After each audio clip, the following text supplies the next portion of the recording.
Welcome to Baby Boomer Tales. You can find us at babyboomertales.com. Once you've arrived, there are links to many places you can hear our podcast, including YouTube, Apple Podcasts, Google Podcasts, Amazon Music Podcasts, and more. If you click our Boomers General Store, there are Baby Boomer t-shirts and mugs, and yes, even grandchildren t-shirts. It's a great way to show that you're a grandma, and by golly, you're proud of it, or a grandpa.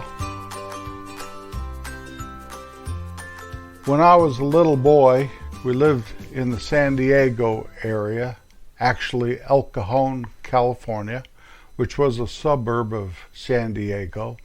I've not been back there for many, many years, but one thing I really remember about living there is every Sunday my mom would take me to Sunday school, and I remember coming out of Sunday school and there's a long, long ramp, very long, like 100 feet one way, and you turn and you go 100 feet another way.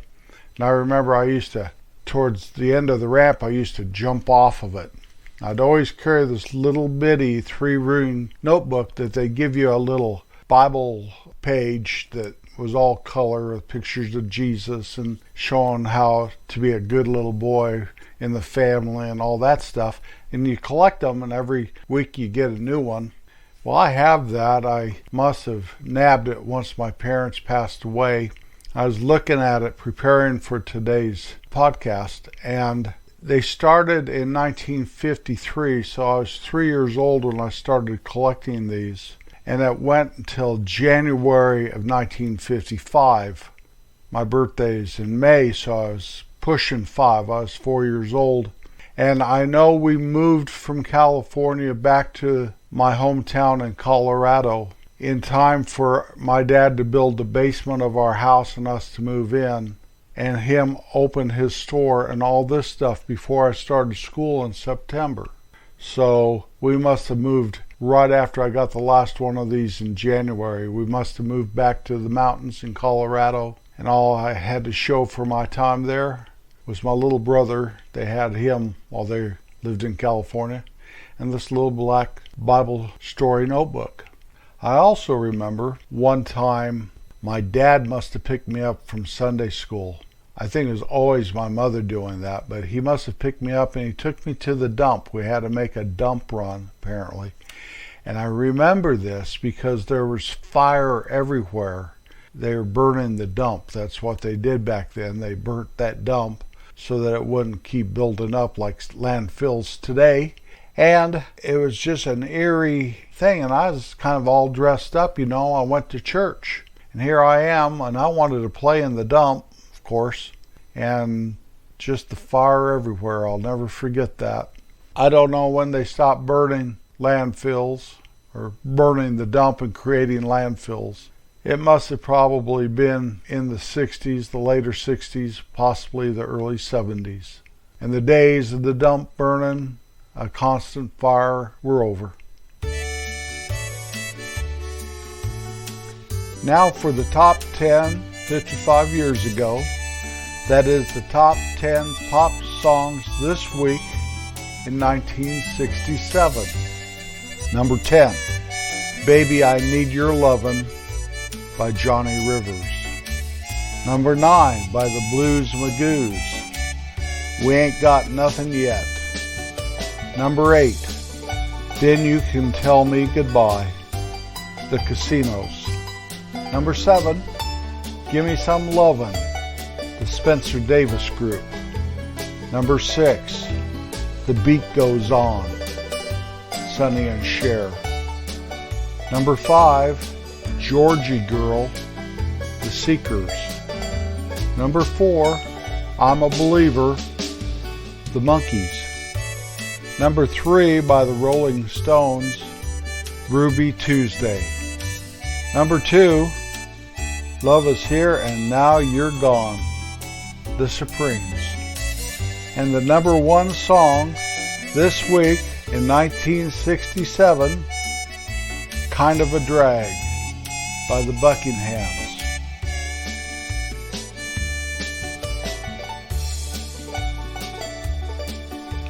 In my little hometown, up there in north central Colorado mountains, 8,000 feet above sea level, on the west side of the Continental Divide, cars would drive up and down Main Street, make a U-turn on one end of town, drive back down Main, make a U-turn on the other end of town. Main Street's name was Agate Avenue, but everybody referred to it as Main Street. That was the main business district. There were also houses there, from kind of a throwback from the old days. So if you were in a car or a pickup truck, you drive up and you drive down, and you're driving back up Main Street, and you make a U-turn there where the car's coming in from the east up over the viaduct and turning into town. Also, there's a road coming up from down below, where kind of an industrial logging type road. Another road met coming from the east, coming west from a ranch outside of town there.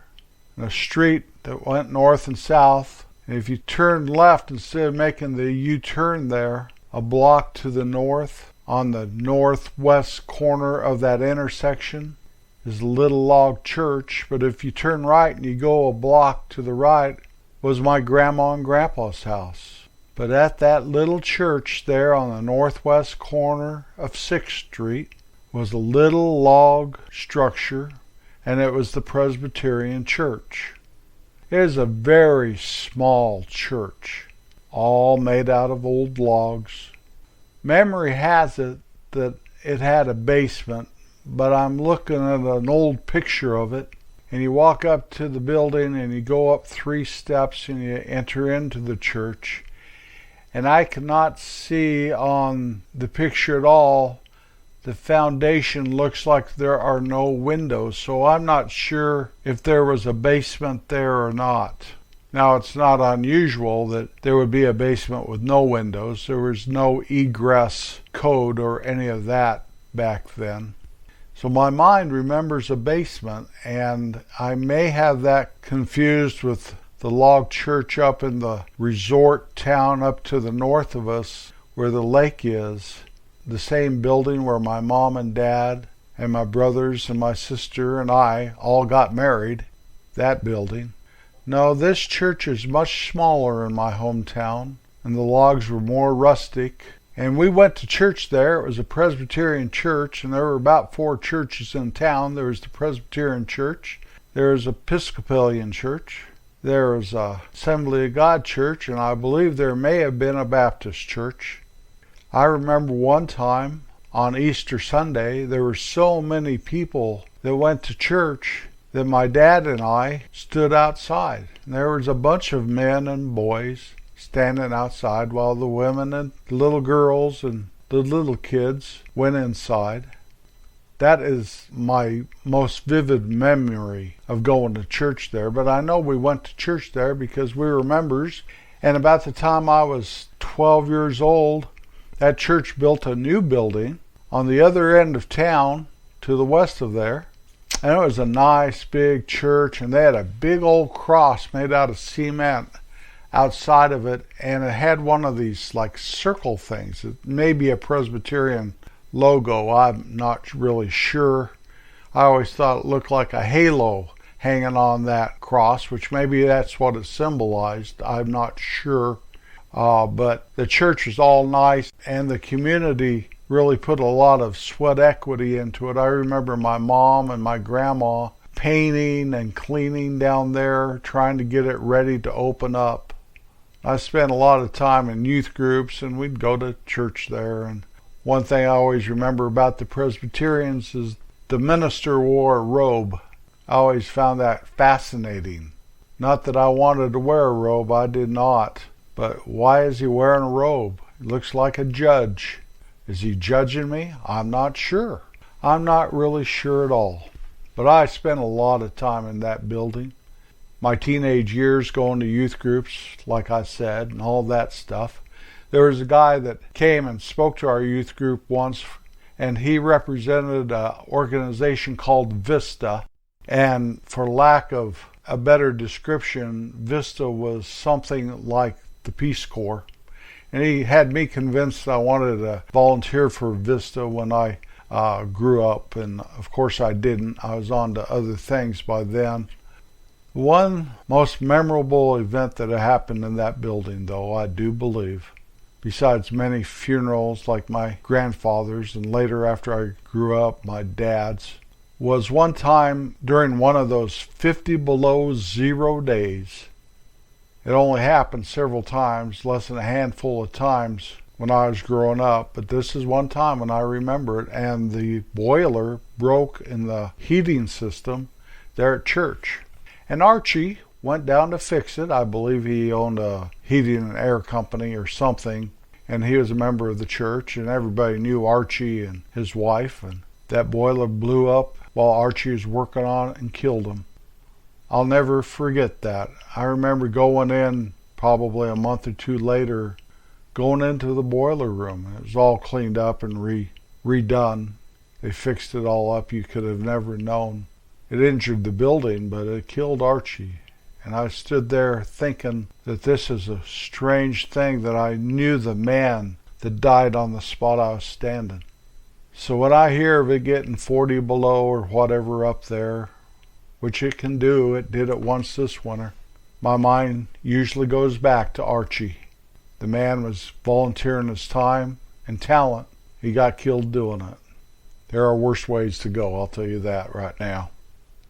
When our church moved into the new church building, that little log church sat empty for years. Finally, the Baptists moved in there until they could build a new building of their own. And then, to my knowledge, it sat empty again. For years it sat empty, standing there on the corner, all forlorn. Nothing's harder on a building or a person to be all alone. And it started to become run down and in bad repair. And sometime later, I would think it was probably in the 1990s. So we moved out of that church in the 1960s. And so for the better part of that time, for 30 years, it was empty and neglected, except for that time that Charlie and his church at the Baptist occupied it. And Charlie was a great guy. He's the one that married Kim and I. He was a little late for the wedding, left me hanging there in this little room before we walked out. Finally breezes in, kind of all in a huff, nicest guy in the world, and he apologized up and down, and what happened is he had gone hunting that morning, and he must have bagged something, because he was definitely late, and he was dirty. And he got the job done, and it took. Kim and I have been married almost 45 years now. Thank you, Charlie. I do appreciate it. You did a fine job. Anyway, in the 1990s, there's a movement that my Aunt Donna was involved with. Now, I'm not sure how many people were involved with it, or if she spearheaded it or what, but I know she was instrumental in this. They moved that old log church and preserved it and moved it to the town park. And it now is an historical site, and it is taken care of. And I do believe people get married in that little church now, and it's all part of the city. And thank you, Aunt Donna. That is an amazing thing. We have lost so many structures over the years to time and all kinds of things that happen, and there are very few log structures in that little town. My grandparents' house was a log house, and I remember it being log, but by the time I probably turned 5 or 6 or 7 years old, they put siding on the outside of it, and that siding is on it today. And you would never know that it was a log structure underneath that siding. I spoke about a log house they put behind my parents' house up on the hill. It's a newer log house and it looks out of place in town. It would not look out of place out in the hills up on the side of a mountain somewhere, because that's what most cabins are around there, are log. Barbara, who used to work at the theater, Dutch and Lefty and Easy Ed's sister, she lived in a log house, and her cousin, I believe it's cousin Catherine, owned a log home right across the street from Barbara. But after that, I cannot really place any log structures in that town as I was growing up. So that little log church has its place in my heart, that's for sure. If not for spending part of my childhood there and seeing it standing on that northwest corner of 6th Street forever and ever, but because my Aunt Donna helped preserve it and give it a lasting home that generations and generations can enjoy, and it's a part and a piece of history of that town. Never forget to be kind. If it's to somebody else or something else, it doesn't matter. Let kindness be the way you are. I'll be back next Wednesday. Peace out.